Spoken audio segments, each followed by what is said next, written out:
Greetings, everybody. Good morning, good afternoon, and good evening to everybody listening to our podcast. Thank you for joining me wherever part of the world you're listening to our, you know, thoughts about our overall um, ideas and concepts with the Face Economics campaign.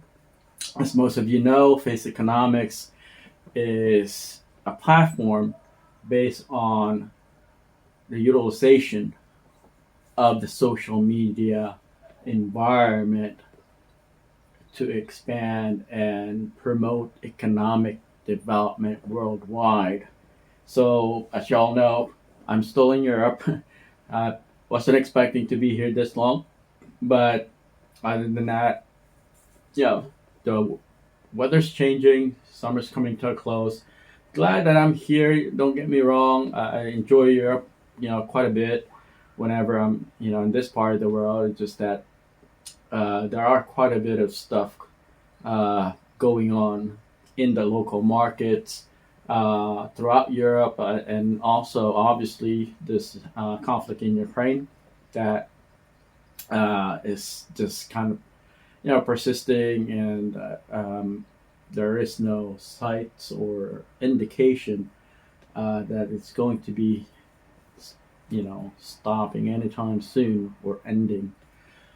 With that said, we'll move on. Let's hope for the best and talk about some of the things that are happening both in the U.S. market, in the European as well as Pacific Rim markets. As some of you might have heard, um, Warren Buffett is eyeing Japan as an investment, kind of environment environmental strategy for the Pacific Rim markets. Wasn't a whole lot that I was able to read from the news on his overall strategy for his Japan campaign, but it's interesting that he's swinging towards the Pacific Rim and in terms of his investment, initiative and portfolios.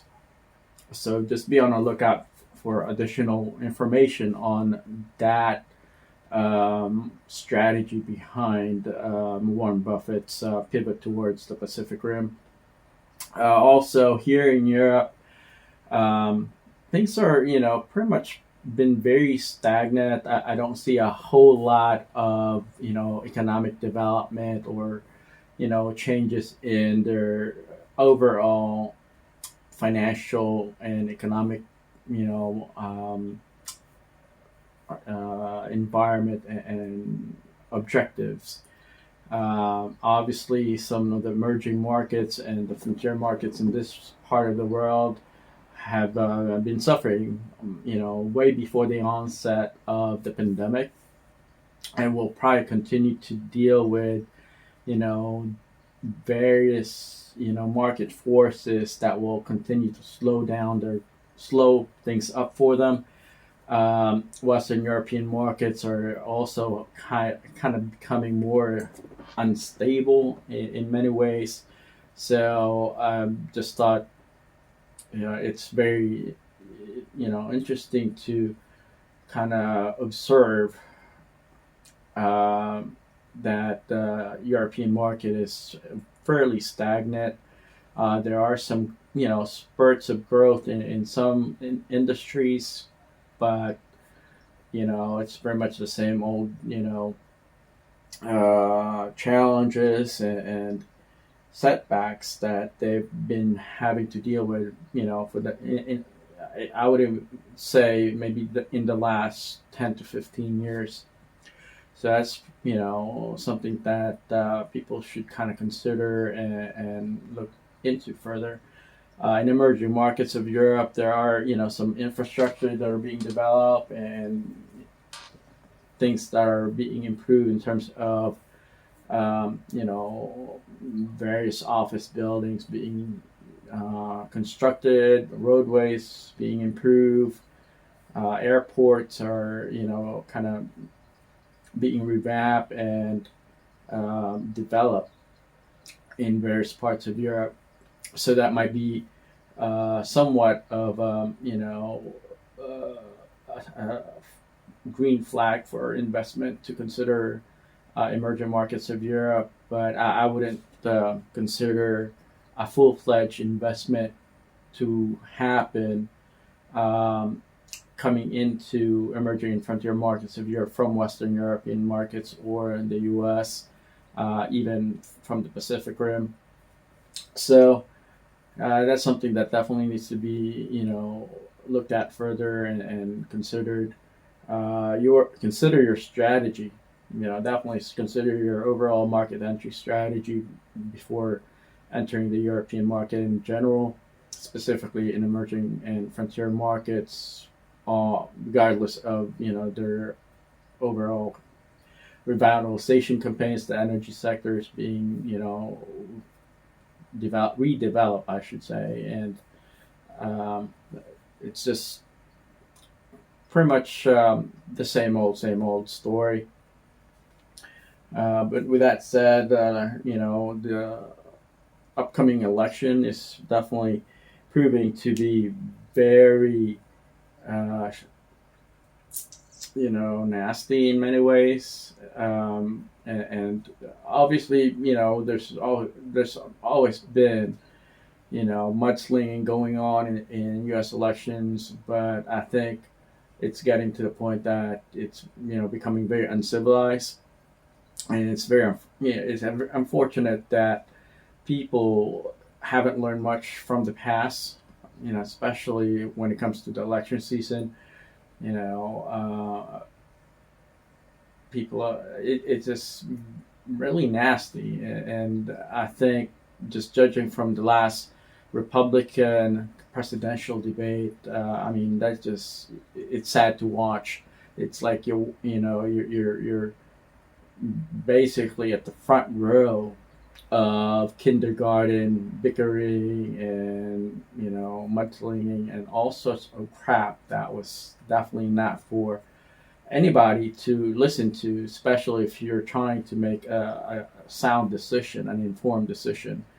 It was all about the candidates. They talked about themselves and each other, and things that really, in my opinion, as a former candidate, even though I wasn't given the chance to um, compete or even debate, you know, look, we're all trying to improve the country. We're all trying to do our best to contribute to our society and market.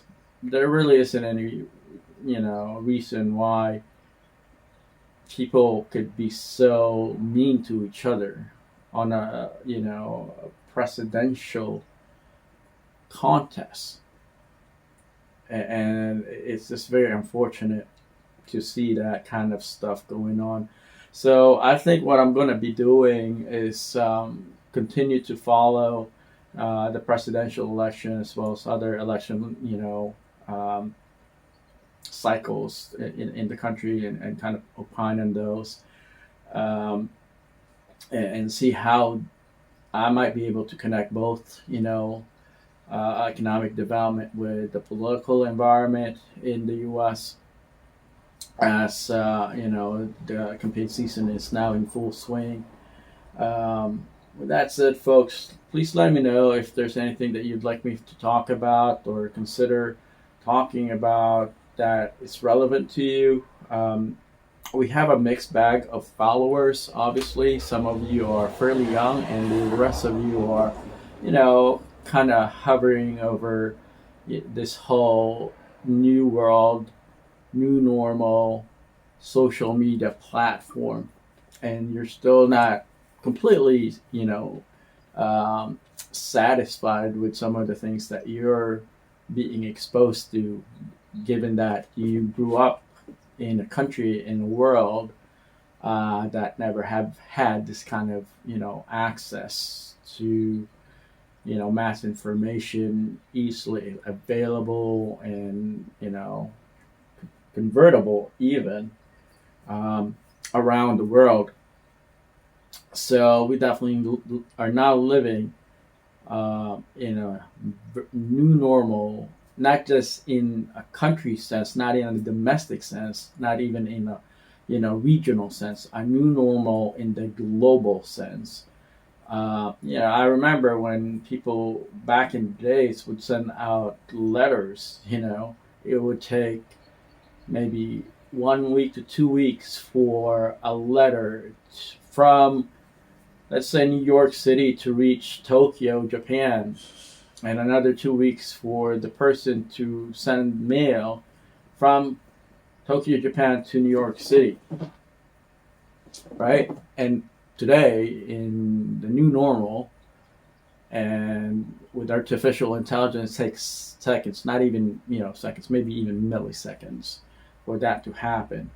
So imagine artificial intelligence, all this blockchain technology, um, being implemented to create the smart city concept and smart community, smart, region, and smart countries around the world using technology.